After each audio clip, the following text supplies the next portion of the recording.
All right. Hello, everybody. These going to be a list of questions and comments that you're going to tell a parent when you talk to a parent for a teenager. Number one, when you call them, always be courteous. All right. We're going to let them know what we're going to expect from them and what they can expect from us. All right. The first question I always ask, first of all, I ask the parent, can you grab a pen and paper?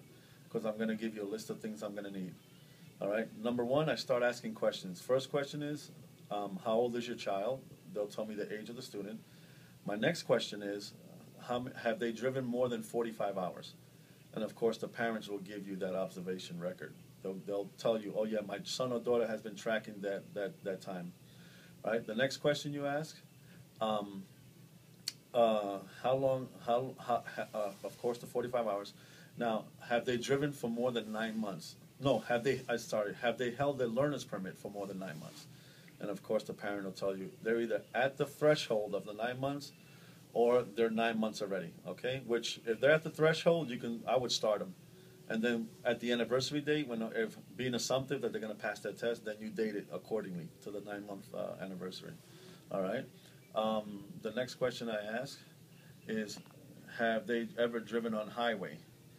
You know, because I need to know, and if they have driven on highway, how far have they gone and how fast have they driven? Because some parents do allow the kids to go a little faster.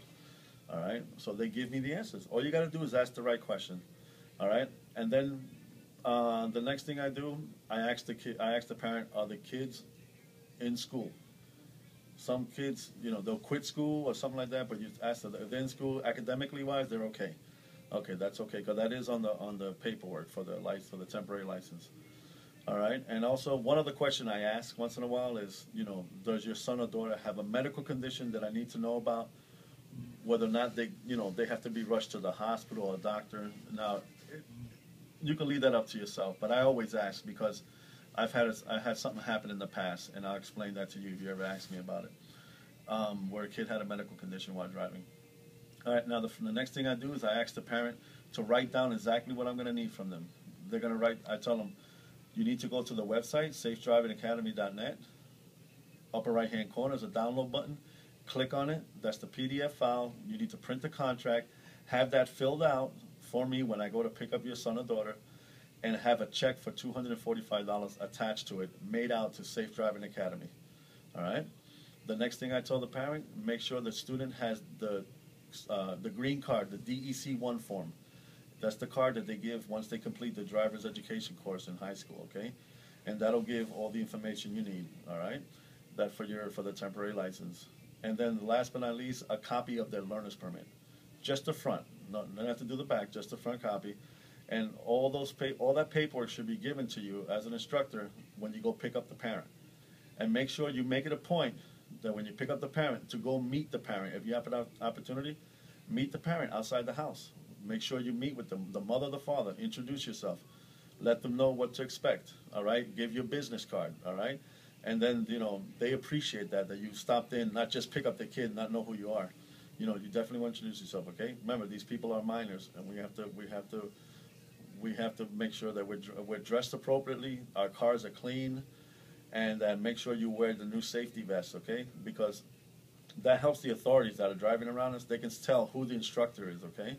That's a big help. That was a good idea. So you had to start wearing the vest and everything. And it looks professional, all right? So that's what we want to create. We want to create a professional atmosphere so that those people get a good vibe from you as the instructor, and make sure that you tell them, direct them to the website after the course, you know, and let the kids know as you're teaching the kids, make sure they share what they're learning with their parents, okay? And put the kids to some challenges out there, because we want to make sure we're going to give them a good quality education, all right? And that's it. Once everything is done, everything is legal, all right? Once the paperwork is signed, make sure you turn over the temporary license to the parent. You don't give it to the student. You hand it to the parent, just like they do at the court ceremony, all right? You never give the temporary license to the student, and make sure that temporary license and the learner's permit stay together at all times. And make sure they read all the all the restrictions for the student, all right? It takes a little time, but it's worth it. I promise you that we'll refer you to other people, all right? So that's all I got to say about that right now. If you have any questions, just call me anytime. Thank you. Ismael Rivera. Ismael Rivera.